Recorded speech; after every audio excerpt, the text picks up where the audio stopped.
Off-season training here with Sandy Tepper.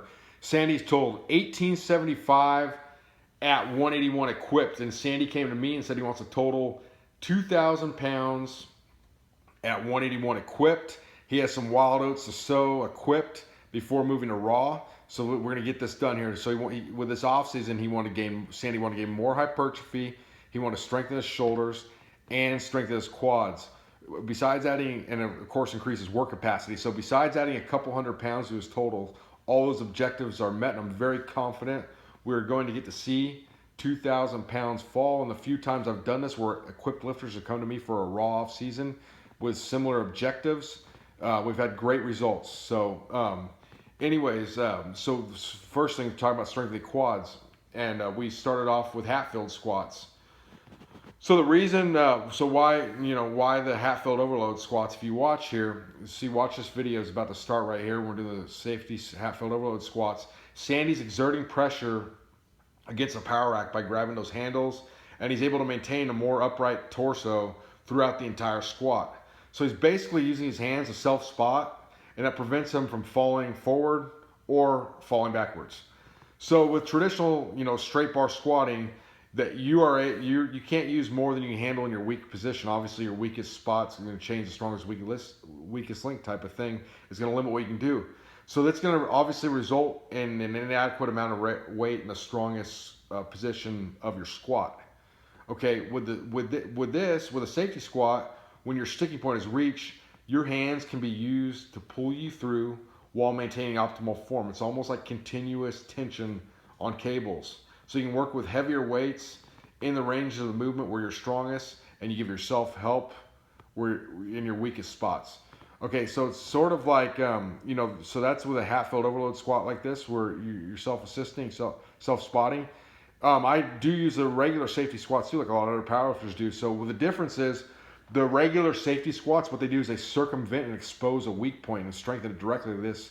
They expose the weak point and strengthen it directly, because the Hatfield overload squat lets you circumvent that weakest point and work around it, so you can optimally load those ranges of motions to maximize hypertrophy and the weights. So the weights you use in training. So eventually, you're obviously going to have to start, go back to a regular squat, because it's strength is a skill and you need to practice that skill. So Sandy here getting some conventional deadlifts in. He normally does sumo with a suit. He's lifetime best before this was 525. This training cycle, he got up to 585, which was a huge feat, and I guarantee you that's going to transfer over. You look at guys like Matt Mills and stuff that are, we go sumo 8 weeks out of the year, and he pulled 810, 242. So you have Sandy right here. There's a lot of strongman events. So his training was basically, he went from, he'd go one day of bench press type of movements, although we did dumbbell bench press and we did like upper back and stuff, but started off with a dumbbell bench press that day. Another day with Hatfield squats, first 2 blocks, and by the end it had morphed into the last block was a regular squat. And then of course we did the full body day with deadlifts, did some overhead work, and some strongman stuff.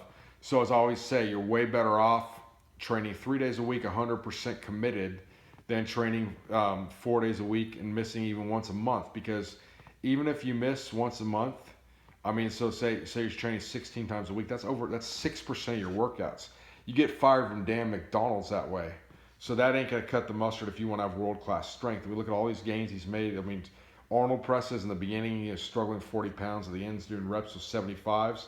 So why hypertrophy? Because all things being equal, a bigger muscle is going to be a stronger one. You look at the studies on, that's one of the main factors that can correlate strength. There's obviously outliers that are weak bodybuilders and some really strong guys with no physique, but generally a bigger muscle is going to be a stronger one. Look at this farmer's walks here, built grip, hypertrophy, core stability, work capacity, all that stuff. So that's huge. So very advanced lifters are going to benefit, obviously, from specificity as they get closer to a meet. But it's with that increased high work capacity and that solid muscular base, you're going to get the most out of when you zero in and specify on your actual meet prep there. So Sandy's actually, a very interesting guy too. He's not just like he's not just, some dude that's only lifts and, read comic books all day or play, I don't know what the hell video games people play. They get on there and have little wars with each other. He's not doing that. He actually has a life outside of the gym. He's a professional clarinet player and a professional saxophone player. Okay, so forget that B budget bar band you 4 pitchers deep you thought were pretty good, or hell, even forget that pretty decent sounding band, saxophone player at your favorite trendy Soho night spot. This dude has played at Carnegie Hall. So in powerlifting terms, that's like he's been to the U.S. Open, kicked everybody's ass, won best lifter. If you catch my drift. So Sandy's a very strong guy. So if you see this, we switch back to Hatfield squats. So this is about right near, he'd done 450 a long time ago. And, if you look at this first week back from the Hatfields, he's hitting 405 for reps. So generally, that's good. If someone's, especially a good athlete, they're going to, you get a good transference like that. It's not going to take very long, but even a great athlete's going to need some time under a straight bar. Sandy got very good pec activation, shoulders and all that stuff felt healthy with the dumbbell bench press. Good. I said 75. I apologize. Got to 80 pounds with the Arnold presses here. And, he was literally struggling with 40, so he'd come a long way. And as you see this video progress, you see how Sandy's physique has totally morphed. I should also say that Sandy is getting married in October to his beautiful fiancée, Jessica. Here we go. More than his starting max right there. Boom. I mean, that's huge. Pulling multiple singles there, 5 singles. And Sandy is training at Hybrid Fitness in Long Island there. And I'm actually going to be doing a seminar there August 5th.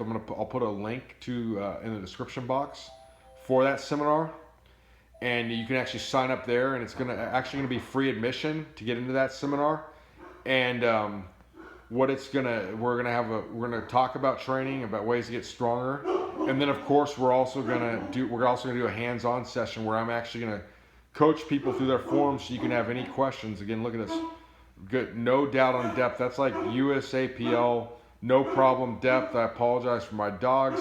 Unfortunately, I don't do YouTube full time. I got one shot to make each of these videos, so we're just going to have to live with the dog barking there. So, great job, Sandy, hitting great depth. Boom. Perfect. Look how much stronger he's got it, right here with 546 pounds for a fast single. So I'm going to be interested to see when Sandy switches back to sumo, if it takes a few weeks to fill the groove or if all this newfound strength is going to transfer over immediately. Because you think about it with equipment, a lot of people are going to want to try to make fun of equipment, but the bottom line is you still have to, have a strong enough, core to handle, a couple 100 pounds over your raw max. Okay? So watch him here. 480.